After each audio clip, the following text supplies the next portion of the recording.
बिस्मिल्लाहिर्रहमानिर्रहीम। अस्सलाम वालेकुम स्टूडेंट्स। अच्छा, लास्ट टाइम हम लोग कर रहे थे एंटी डेरिवेटिव, तो मैंने आपको बताया था कि एंटी डेरिवेटिव का मतलब भी क्या होता है, इंटीग्रेशन ही होता है। क्यों इसको ऐसा बोलते हैं? क्योंकि डेरिवेटिव और इंटीग्रेशन दोनों एक दूसरे के क्या होते हैं, उलट ही होते हैं। ठीक है जी। तो लास्ट टाइम हमने किया था क्वेश्चन कि हमने इंटीग्रेशन कैसे सोल्व करनी है, सिंपल। उसमें मैंने आपको बताया था कि पावर रूल यूज़ करना है। पावर रूल के बाद हमने ट्रिग्नोमेट्रिक जो फार्मूलाज है उनके ज़रिए मैंने आपको बताया था। ठीक है, तो वो हमने सारा काम कर चुके थे। आज हम लोग जो नेक्स्ट काम करने लगे वो हमने इंटीग्रेशन करनी है सब्स्टिट्यूशन मेथड से। देखें कहता क्या जी, indefinite integral and the substitution method. आप ये जो इनडेफिनिट इंटीग्रल है, मैंने आप पहले भी आपको बताया कि ये जो इनडेफिनिट इंटीग्रल होते हैं ना, वो ऐसे इंटीग्रल होते हैं जिसमें इधर लिमिट्स नहीं दी होती, उनको बोलते हैं इनडेफिनिट। फिर हमने करना है क्या कि अब इनडेफिनिट इंटीग्रल को हमने सॉल्व करना है सब्स्टिट्यूशन से। कि सब्स्टिट्यूशन रहा सी बात है, सब्स्टिट्यूशन का क्या मतलब होता है, कोई ना कोई चीज़ पुट करके हमने उसको सॉल्व करना है। ठीक है, इसको ना मैं थोड़ा सा इधर डिफ़ाइन करता हूँ, फिर हम लोग इसको नेक्स्ट चलते हैं कि आया सब्स्टिट्यूशन के मेथड में आपने करना क्या है। ठीक है, ये देखें, अब सिंपल है कि इसको ना मैं 2-3 पॉइंट ना आप बना के लिख लो। मतलब कि ये पॉइंट्स ना आपको किसी भी जगह के ऊपर मिलेंगे नहीं, लेकिन ये जस्ट मैं अपने एक्सपीरियंस की बेस पे आपको बता रहा हूँ कि आपने ना इसके पॉइंट बना के लिख लें। पॉइंट आप ऐसे लिखें और इन पॉइंट्स का आपको इतना फ़ायदा होगा कि आपको ना सोचना ही नहीं पड़ेगा कि हमने किस चीज़ को लेट करना है। वो फ़ौरन वो पॉइंट्स जब आप याद कर लोगे तो आपको मिनटों में पता चल जाएगा। करना असल में हमने क्या होता है कि जैसे ये वाला क्वेश्चन है, इसमें हमने आप किसी न किसी चीज़ को सब्स्टिट्यूशन करना है, फिर इसको सोल्व करना है। सब्स्टिट्यूशन का फ़ायदा क्या होगा? सब्स्टिट्यूशन का फ़ायदा ये होता है कि जब इंटीग्रेशन हमारे पास सोल्व नहीं हो रही हो या मुश्किल हो रही हो हमें, तो उसका ये तरीका होता है कि हम उसको सब्स्टिट्यूशन कर लेते हैं। सब्स्टिट्यूशन से क्या होता है कि वो जो इंटीग्रेशन है वो इंतहाई आसान हो जाती है, सोल्व करना बड़ा आसान हो जाता है। ठीक है, तो आपने इसके पॉइंट बना के लिख लो। जैसे अभी आपको मैं बताता हूँ कि आप पॉइंट वन बना के लिख लो कि हमने उस उर्दू में चाहे लिख लेना, आप अपनी अंडरस्टैंडिंग करने के लिए आप उसमें लिख लो कि हमने ऐसे फंक्शन को सब्स्टिट्यूशन करना है, मतलब कि यू लेट करना है। ये यू ज़रूरी नहीं है कि आप इधर यू ही नाम रखो, ये एक जस्ट अल्फ़ाबेटिक है। आप यू की जगह एल एम एन कोई भी आप इसको सब्स्टिट्यूशन कर सकते हो। मतलब आप पहला पॉइंट बना के ये लिख लो कि हमने यू जो है सब्स्टिट्यूशन है, हमने उस चीज़ को करना है कि जिसका हमें नज़र आ रहा हो कि डेरिवेटिव जो है ना साथ बन जाएगा। सही है, एक तो आपने उसको यू लेट कर लेना।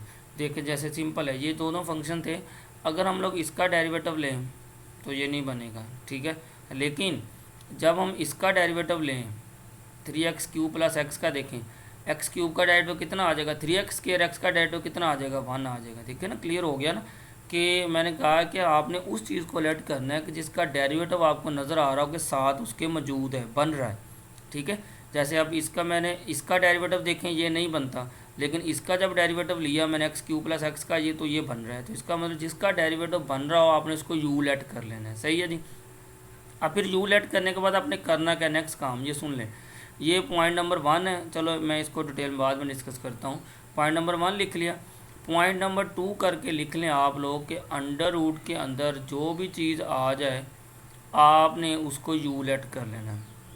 ठीक है जी, जैसे ये वाली एग्जांपल है, आपने आंखें बंद करके आपने कुछ नहीं देखना, बस कि अंडर रूट के अंदर जो भी चीज़ आ गई आपने उसको यू लेट कर देना है। सही है, ये पॉइंट नंबर 2 बना के लिख लें। ठीक है, पॉइंट नंबर 3 बना के लिख लें आप लोग। चलिए इधर नहीं है, मैं वैसे लिखवा देता हूँ कि इनको एग्जांपल को तो मैं डिटेल में डिस्कस करता हूँ। ये क्वेश्चन इंतहाई आसान है, सिर्फ आपने इसकी एप्लीकेशन, इसका मेथड समझना। पॉइंट 1 में मैंने आपको बताया कि जी आप बना के लिख लें, अपने नोट्स बनाते हैं और इनका आपको बड़ा फ़ायदा होगा। ठीक है, जो बंदा ये काम कर लेगा उसके लिए इंटीग्रेशन बड़ी आसान होगी। जो बंदा ये नहीं ना काम करेगा उसने परेशानी रहना, उसको समझ भी नहीं आनी। और दूसरा वो जिसको मर्जी टीचरों के पास भागता फिर और किसी के भी उसको समझ नहीं आनी कि ये करना क्या है। इसलिए मैं आपको बता रहा हूँ कि ये आप समझ लें, ये बातें सारी किसी जगह लिखी नहीं मिलनी आपको। मैं सिर्फ ये अपने एक्सपीरियंस की बेस पे आपको बता रहा हूँ, क्योंकि मेरा जो 5-6 साल का जो एक्सपीरियंस है ना, मैंने उसमें कैलकुलस ही पढ़ाया ज़्यादा, डेरिवेटिव इंटीग्रेशन यही मैंने 5-6 साल पढ़ाया हुआ ज़्यादा मोस्टली। अच्छा, अब देखें पॉइंट 1 बना के मैंने आपको बता दिया कि आपने क्या करना है। पॉइंट 2 के यहाँ पर पॉइंट 2 बना के लिख लें कि अंडर रूट के अंदर जो भी चीज़ आ जाए आपने उसको यू लेट कर लेना, सब्स्टिट्यूशन कर लेना। सही है जी। पॉइंट 3 बना के लिख लें कि ट्रिग्नोमेट्रिक फंक्शन, मतलब कि ट्रिग्नोमेट्रिक फंक्शन कितने होते हैं, 6 होते हैं। साइन, कोस, टैन, फिर 3 इनके उलट, साइन का उलट को सीकेंड, सीकेंड और कोट।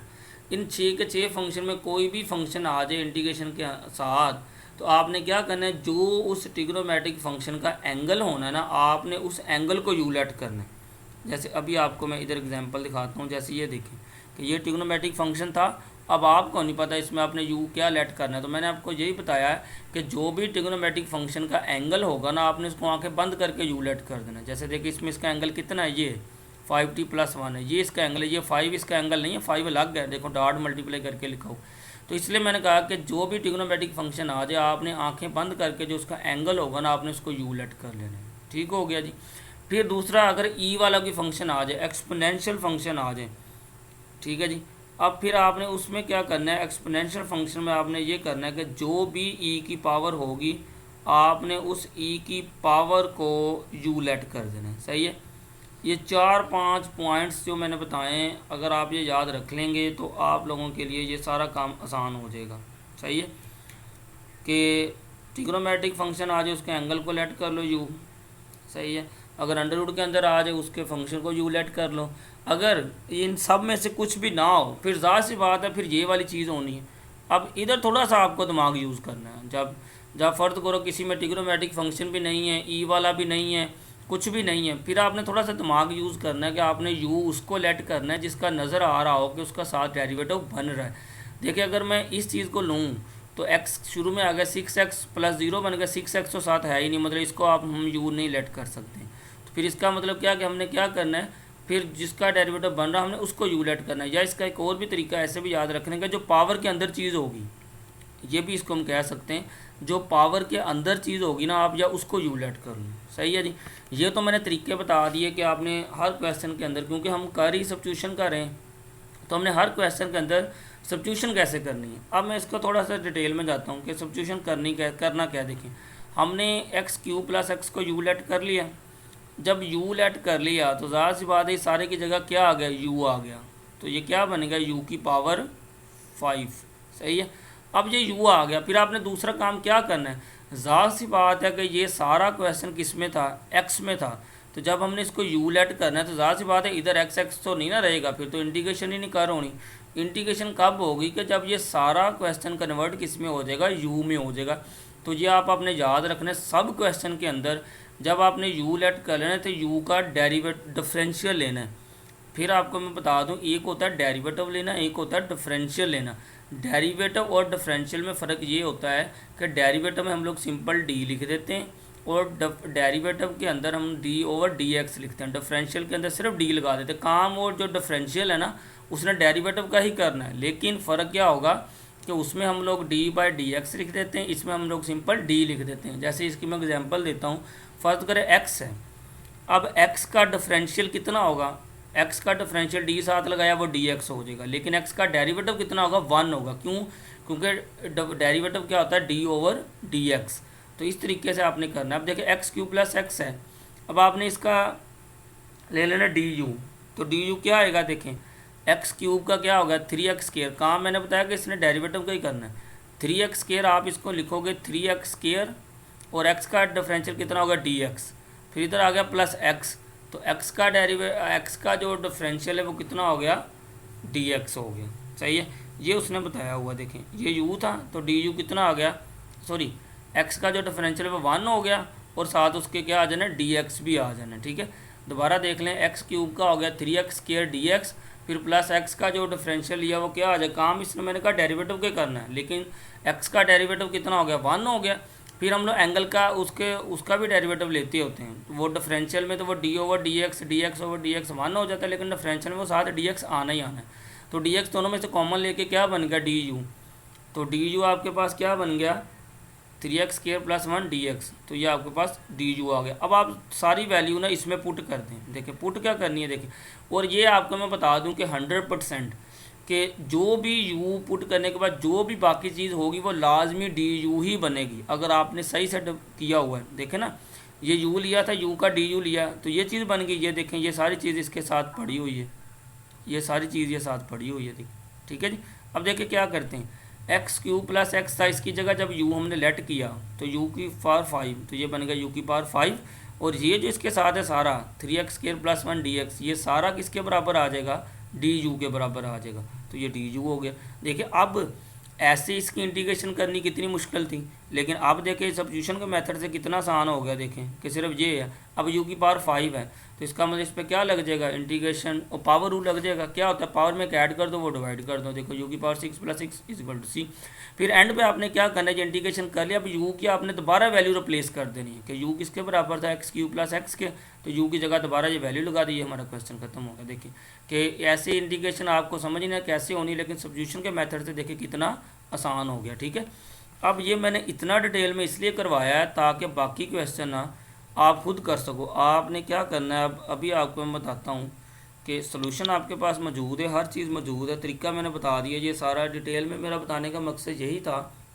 वो क्वेश्चन ये सारे एक जैसे हैं, इसमें कोई डिफरेंट नहीं है। ठीक है, अब आपने क्या करना है, इसके जो है ना पहले 10 क्वेश्चन कर लेने। सही है, पहले 10 में उसने क्या किया हुआ देखें कि by using the given substitution to reduce the integral to standard form.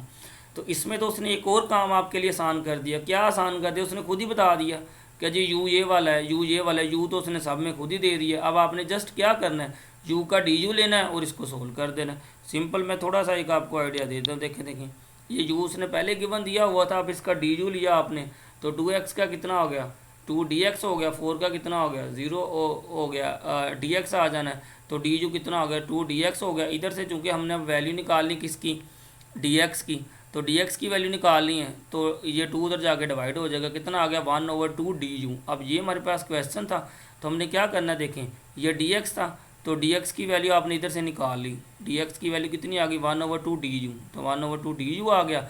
ठीक है जी, अब 2 ये वैसे का वैसे ही है, 2x + 4 की जगह हमने u लेट किया हुआ तो u की पावर 5 है तो ये u की पावर 5 हो गया। ये 2 से 2 कट गया, कितना बच गया, u की पावर 5 है, इसकी इंटीग्रेशन कर ली, u की 6/6 बच गया, u की दोबारा वैल्यू लगा दी। मतलब कि इंतहाई आसान है काम। आपने ये करना है कि अब ये dx है ना, ये सारा क्वेश्चन dx में, तो आपने इस सारे को u में कन्वर्ट करना है।